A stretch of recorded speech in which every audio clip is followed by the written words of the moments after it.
Pengertian ilmu pendidikan. Kata ilmu dalam bahasa Arab artinya ilmi, yang berarti memahami, mengerti, atau mengetahui. Dalam kekaitan menyerapan kata ilmu pengetahuan dapat berarti memahami suatu pengetahuan, dan ilmu sosial dapat berarti mengetahui masalah-masalah sosial dan sebagainya. Menurut istilah, ilmu adalah yang sistematis atau ilmiah. Menurut Kamus Besar Bahasa Indonesia, pengertian ilmu diartikan sebagai pengetahuan tentang suatu bidang yang sesuai secara sistematis menurut metode ilmiah tertentu yang dapat digunakan untuk menerangkan kondisi tertentu dalam bidang pengetahuan. B. Fungsi pendidikan.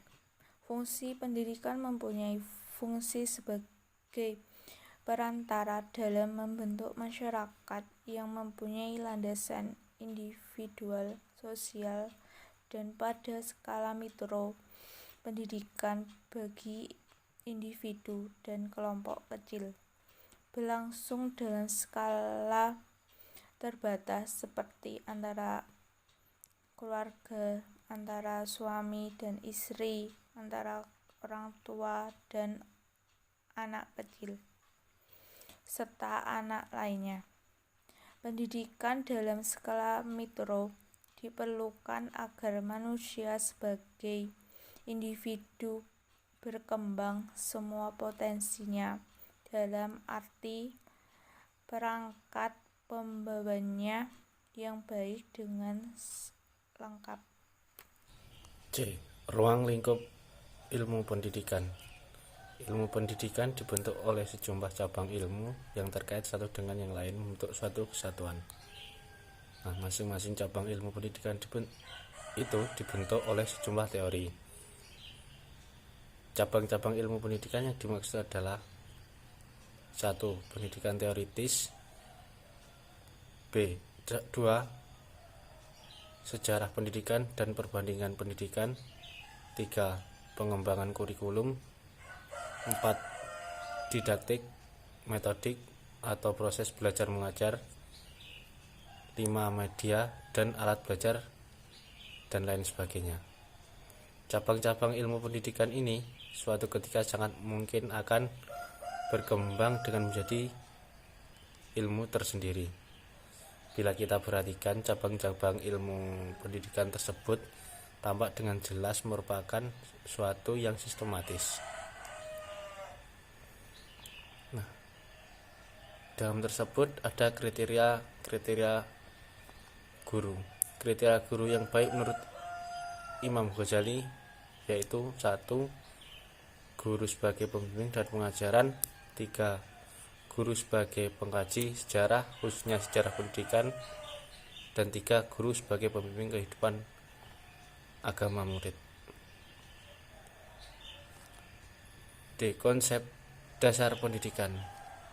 Konsep pendidikan termasuk konsep kurikulum terus berkembang sejalan dengan teori dan praktik pendidikan juga bervariasi.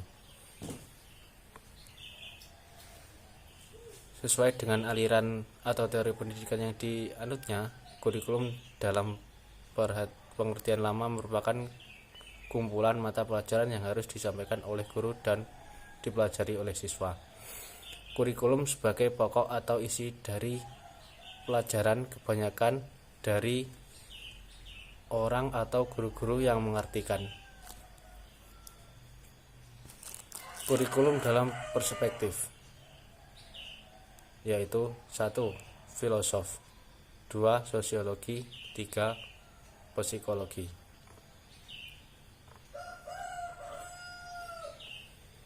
Sebagai acuan dalam sebuah pelajaran dapat diartikan kurikulum menjadi ciri-ciri berdasarkan suatu negara dalam proses pembelajaran.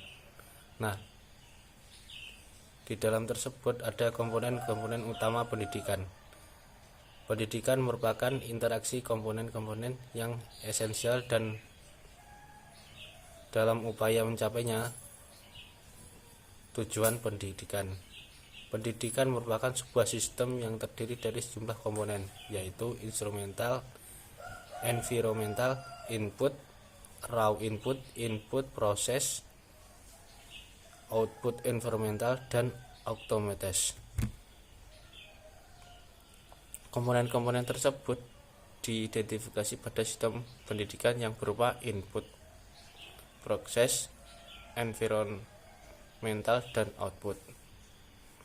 Adapun komponen-komponen yang paling berkesinambungan pada proses pendidikan adalah 1. Pendidik dan non-pendidik, 2. Kurikulum atau materi pendidikan, 3. Prasarana dan sarana, 4. Administrasi, dan 5. Anggaran.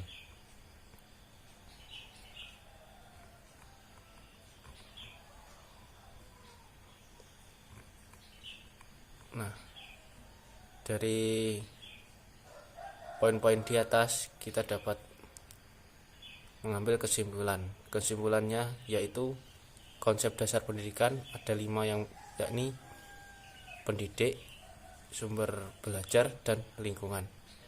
Komponen-komponen utama dalam proses pada pendidikan ada 5, yaitu 1. Pendidik dan non-pendidik, 2. Kurikulum atau materi pendidik, 3. Prasarana dan sarana, 4. Administrasi, 5. Anggaran. Nah, cukup sekian presentasi dari kelompok 1. Apabila ada kurang lebihnya kami mohon maaf. Sekian, wallahu muwaffiq ila aqwamit thoriq. Wassalamualaikum warahmatullahi wabarakatuh.